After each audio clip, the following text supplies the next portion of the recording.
नमस्कार साथियों, जय हिंद, जय भारत। कैसे हैं आप सारे लोग। मैं कुछ बैरागी आप सभी का वेलकम करता हूं हमारे YouTube platform current affairs updated पर। साथियों, इंडियन इकोनॉमी की सीरीज में हमने लास्ट लेक्चर के अंदर सरकार के घाटे और घाटों को ठीक करने के लिए कुछ बजट मैनेजमेंट की बात करी थी। मैंने आपको एफआरबीएम कानून के बारे में बताया, एफआरबीएम रिव्यू कमेटी के बारे में बताया, जो बार बार सरकार को अपने डेफिसिट कंट्रोल करने के लिए, बजट का मैनेजमेंट करने के लिए बार बार बातें कर रही थी। लेकिन साथियों, जब भारत की सरकार बजट का मैनेजमेंट नहीं करती, अपनी आय की तुलना में अपने खर्चे बढ़ाने की बात करती है, मतलब सरकार के पास मान के चलो है 100 रुपया, लेकिन सरकार कह रही है हमें तो 120 रुपए खर्च करना है और पक्के से यहां पर आपको 20 रुपए का घाटा देखने मिलता है। तो यहां पर इंडियन इकोनॉमी के अंदर एक नया टर्म, नया कॉन्सेप्ट जन्म लेता है। उसका नाम है डेफिसिट फाइनेंसिंग या घाटे का वित्तीयन। अभी तक हम क्या कर रहे थे, हम ये बार बार ज्ञान दे रहे हैं कि जितनी चादर हो उतने पैर फैलाओ। भैया तुम्हारे पास 100 रुपए की इनकम है तो 100 रुपए खर्चा करो, क्यों 120 रुपए खर्च कर रहे हो। लेकिन सरकार को नहीं सुनना है। सरकार की इनकम है 100 रुपए, लेकिन खर्चों की बात कर रही सरकार 120 रुपए, और पक्की बात है घाटा कर रही है। तो जब सरकार अपना घाटा मैनेजमेंट नहीं कर पाती, सरकार के सामने घाटा आ जाता है, तो सरकार को घाटे जितना पैसा कहीं ना कहीं से जुगाड़ना पड़ता है। अब सीधी बात है, जेब में 100 रुपए रखे, खर्चा 120 करना है, तो कहीं तो 20 रुपए लाने पड़ेंगे ना। कहीं से 20 रुपए आएंगे तभी तो जेब में 120 होगा, और तभी हम 120 खर्च कर पाएंगे।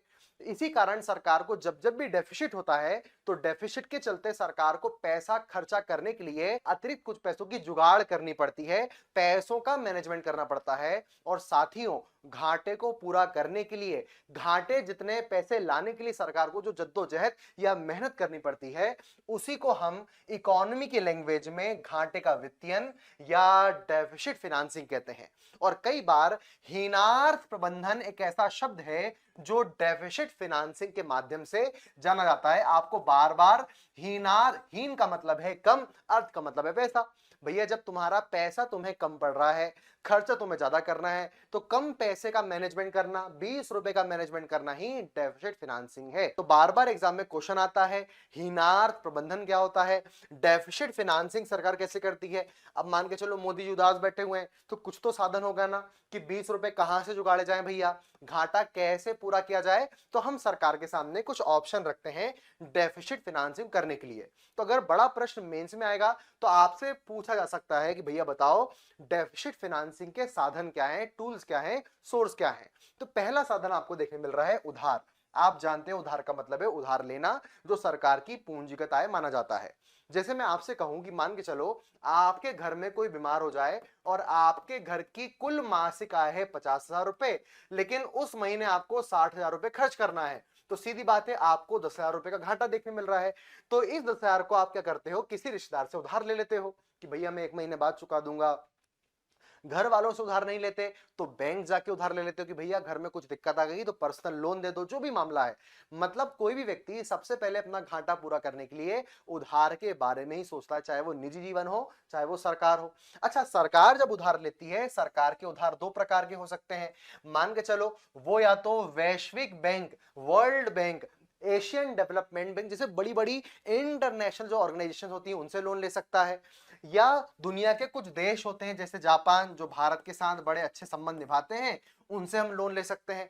लेकिन साथियों, घाटे का वित्तीयन करते समय आपको बस ये ध्यान रखना है, जब भी आप एक्सटर्नल डेब्ट, बाह्य उधार, देशों से या संस्थानों से लोन ले रहे हो, तो इनकी जो ब्याज की दर है वो कम होना चाहिए, और उधार का समय अधिक होना चाहिए। यानी लॉन्ग टाइम के लिए अगर ड्यूरेशन है और इंटरेस्ट रेट कम है, तो ऐसा उधार लेना कोई घाटे का सौदा नहीं है।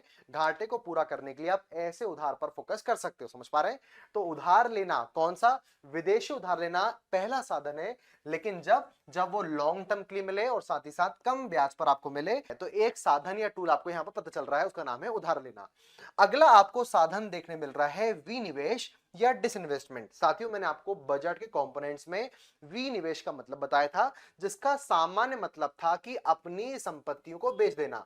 पक्के से आप लोगों ने कभी ना कभी कोई इमोशनल टाइप की मूवी देखी होगी, जिसमें पिताजी किसी मुसीबत में फंसते हैं, तो माताजी अपने कान के झुमके, मंगलसूत्र को कहती है कि लो ये सोने का है, इसको बेच दो और अपने बिजनेस की रक्षा कर लो। ऐसा होता है कभी कभी मूवीज में। जब धर्म संकट आता है, बहुत फाइनेंशियल क्राइसिस किसी परिवार में आती है, तो माताएं अपनी संपत्ति बेच देती है परिवार को बचाने के लिए। सरकार के पास में तो अब मंगलसूत्र होगा नहीं, सरकार के पास जो संपत्ति है, हो सकता है भैया वो एयर इंडिया हो। मैं बता रहा हूं, आपको एग्जांपल दे रहा हूं। सरकार अपनी संपत्ति बेचकर भी पैसों की जुगाड़ करने का प्रयास कर सकती है, ऐसा नहीं बोल रहा हूं सरकार करती है, मोदी सरकार ने ऐसा किया ऐसा नहीं बोल रहा हूं, लेकिन कोई सरकार उधार लेने के अलावा पर सोच सकती है कि उधार लेंगे तो ब्याज चुकाना पड़ेगा, एक काम करो हमारे पास में ये संपत्ति खड़ी हुई है, एक काम करते हैं अपन एसबीआई के 10% शेयर हम बेच देते हैं, उससे हमारा कुछ बिगड़ने वाला नहीं है, 10% अंबानी का मालिक बन जाएगा और हमारे पास पैसा जाएगा। संपत्ति को बेचकर डिस इन्वेस्टमेंट करके भी सरकार कभी ना कभी अपने घाटे को परिपूरित कर सकती है या डेफिसिट फाइनेंसिंग कर सकती है, ये साधन आपको देखने मिला है।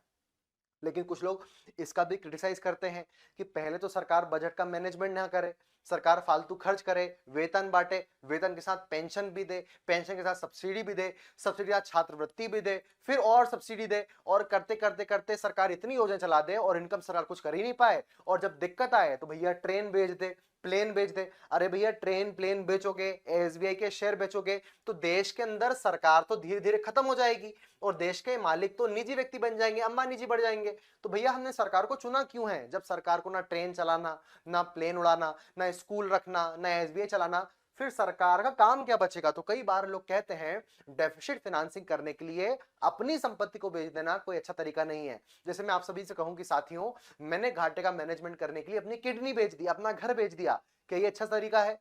अरे भैया जितनी चादर है उतनी पैर फैलाओ ना, अगर ज्यादा पैर फैला दिया, घाटा हो गया, तो अपनी किडनी अपना घर बेचना कौन सी समझदारी वाली बात है।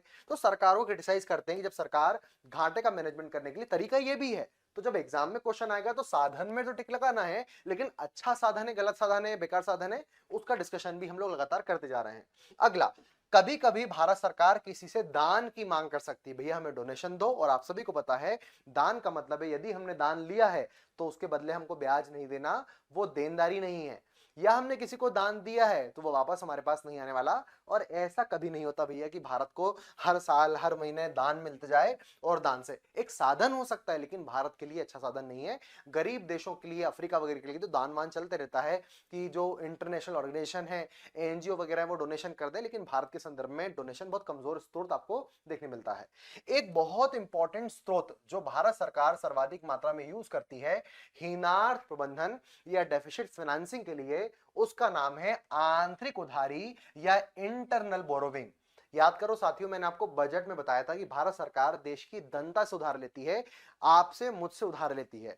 वास्तव में इसी उधार से सरकार अपने घाटे का सर्वाधिक मैनेजमेंट भी करती है, और यह उधार होता है सरकार के बॉन्ड, गवर्नमेंट सिक्योरिटी या सरकारी प्रतिभूतियों के माध्यम से। लेकिन आप बोलोगे सर हमें सरकारी प्रतिभूतियों का तो मतलब पता ही नहीं है, तो भैया कुछ समय के लिए वेट करना है। अभी आपको मैं इकोनॉमी की सीरीज के अंदर बहुत सारी बातें पढ़ाने वाला हूं। आपको क्या करना है, देवाशीष क्लासेस के एप्लीकेशन को डाउनलोड कर लेना है, लगातार जो कूपन कोड दिया जा रहा है इसको अप्लाई करके एक्सेस ले लेना है बैच का, साथ ही साथ मेरे पीडीएफ्स, कई सारी चीजें देखने मिलेंगी। तो अभी मैं बजट पढ़ाने के बाद जब आपको बैंकिंग क्षेत्र, बैंकिंग सेक्टर पढ़ाऊंगा, तब आपको इसी सेशन के अंदर सरकारी बॉन्ड, गवर्नमेंट बॉन्ड के बारे में बताऊंगा कि सरकारी बॉन्ड का मतलब क्या होता है, क्यों जारी होता है। लेकिन अभी बस ध्यान रखो, सरकार घाटे का वित्तीयन करने के लिए सरकारी बॉन्ड का सहारा ले सकती है, और सरकारी बॉन्ड का सहारा लेने से एक घटना भारत के अंदर जन्म लेती है, उसका नाम है क्राउडिंग आउट। तो भैया अभी जब बैंकिंग सेक्टर पढ़ाऊंगा तो उसका ये ट्रेलर है कि बॉन्ड का मतलब क्या, क्राउडिंग आउट का मतलब क्या, क्राउडिंग आउट कैसे हो जाता है, ये अच्छा है कि बेकार है, सरकार को हम कैसे लोन दें, हम सरकार को लोन देंगे तो ये अच्छी बात है बेकार बात है, सरकार भिखमंगी तो नहीं बन जाएगी। तो ये जो पॉइंट है उसकी चर्चा हम करेंगे बैंकिंग सेक्टर के अंदर, और बैंकिंग सेक्टर में जब मैं आपको आरबीआई पढ़ाऊंगा तब इसकी चर्चा ठीक ठाक ढंग से की जा रही होगी, समझ पा रहे हैं? तब तक के लिए रुक के रखना है। तो ये भी एक साधन है, अभी इतना ध्यान रखो अपने एग्जाम के लिए। कभी कभी किसी देश के अंदर जब सरकार को घाटा होता है, सरकार के पास पैसा नहीं होता, तो सरकार के द्वारा नए नोटों का निर्गमन, नए नोटों को भी आरबीआई की सहायता से छापा जा सकता है। आरबीआई हो चाहे केंद्रीय बैंक हो, जो भी देश है, नए नोटों को छापकर भी कई बार सरकार ने सोचा है कि हम घाटे का वित्तीयन कर लें। मतलब साथियों, ये बिल्कुल उसी टुच्ची सोच के समान है कि मान के चलो पहले सरकार ने घाटा कर लिया और बोल रही काम करते हैं अपन नए नोट छाप लेते हैं। साथियों, ये भी एक प्रकार का बेवकूफपना है, क्योंकि जब मैं आपको आरबीआई या जब बैंकिंग सेक्टर पढ़ाऊंगा तब आप इस बात से भी अवेयर हो जाओगे कि नए नोट छापना किसी समस्या का सलूशन नहीं है। ज्यादा नोट छाप लेना तो बढ़िया एक नई प्रॉब्लम को जन्म देना है, जिसका नाम है महंगाई। तो कई बार सरकारें ऐसा करती है जिनको ज्यादा अच्छे से इकोनॉमी का ज्ञान नहीं होता, तो नए नोट छापेंगे और घाटे का मैनेजमेंट करेंगे। भारत सरकार ने भी सोचा था, लेकिन दूसरी एक दो एग्जांपल्स को देखा तो सरकार ने मना कर दिया। इसलिए भारत में नए नोट छाप के तो भैया सरकार घाटे का मैनेजमेंट नहीं करती। सरकार, भारत सरकार की अगर बात करूं तो आंतरिक उधारी यानी सरकार के बॉन्ड का यूज करना, वैश्विक उधारी और कई बार डिसइन्वेस्टमेंट, ये एक दो तरीकों का यूज सरकार करती है घाटे का मैनेजमेंट करने के लिए। तो अगर साधनों में नाम आए प्रीलिम्स में तो आंसर सब पे लगाना है, लेकिन डिस्कस करना है कौन सा साधन अच्छा कौन सा बेकार। तो आप क्लियरली कह देना संपत्ति को बेचना अच्छा टूल नहीं है, नए नोट छापना अच्छा टूल नहीं है। इस बात को आपको ध्यान रखना पड़ेगा, समझ पा रहे? तो चलिए आज के सेशन में कुछ क्वेश्चन और मैं आपके लिए लेकर आया हूं। करना क्या है, क्वेश्चन को पढ़ना है, ऑप्शंस देखना है और कमेंट सेशन में सबसे पहले बिना आंसर को देखे कमेंट कर देना है। फिर कमेंट पे मैं सही आंसर पिन करवा दूंगा, आप वो देखकर अपना क्रॉस मामला चेक कर लेना। अगर मैंने जो आंसर पिन कराया उसमें कुछ कंफ्यूजन है तो मुझे फिर से कमेंट करना, ताकि अगली क्लास में फिर बताऊंगा कि कौन सा आंसर क्यों सही है, समझ पा रहे हैं? तो पहला क्वेश्चन है, निम्नलिखित में से कौन सा घाटा सरकार की उधारी आवश्यकता बोरोविंग रिक्वायरमेंट को बताता है? पहला है रेवेन्यू डेफिसिट, दूसरा है फिस्कल डेफिसिट, तीसरा है प्राइमरी डेफिसिट और चौथा है बजट डेफिसिट। किससे पता चलेगा कि सरकार कितना उधार ले, ये आपको बताना है। अगला मामला आपको देखने मिल रहा है भैया, यदि राजकोषीय घाटा शून्य हो। एक थोड़ा सा कॉन्सेप्चुअल क्वेश्चन है, दिमाग लगाना पड़ेगा। अगर हमारा राजकोषीय घाटा एफडी 0 हो तो प्राथमिक घाटा क्या होगा? शानदार क्वेश्चन है, यूपीएससी लायक है। पहला है 0 होगा भैया, ब्याज भुगतान के बराबर होगा, ऋणात्मक होगा या राजस्व घाटे के बराबर होगा। तो बड़े ध्यान से क्वेश्चन को पढ़ो और मैं देखता हूं कितने लोग इसको सही कर पाते हैं। ये है कंपटीशन, ये अगर सही कर दिया मतलब आप बढ़िया ढंग से सारी चीज को पढ़ पा रहे हो, समझ पा रहे हैं? तो ना केवल इकोनॉमी बल्कि मल्टीपल सब्जेक्ट को जानने के लिए, देवाशीष सर से पढ़ने के लिए, कई सारे टीचर से पढ़ने के लिए हमारे कॉम्बो ऑफर को ज्वाइन करना है। व्हाट्सएप नंबर दिया जा रहा है, आप मैसेज कर दो। सारी बातें आपको शानदार रूप से देखने मिलेंगी हमारे एप्लीकेशन पर, हमारे कोर्स पर। तो जुड़े रहिए, मिलते हैं जल्दी से। धन्यवाद, जय हिंद, जय भारत।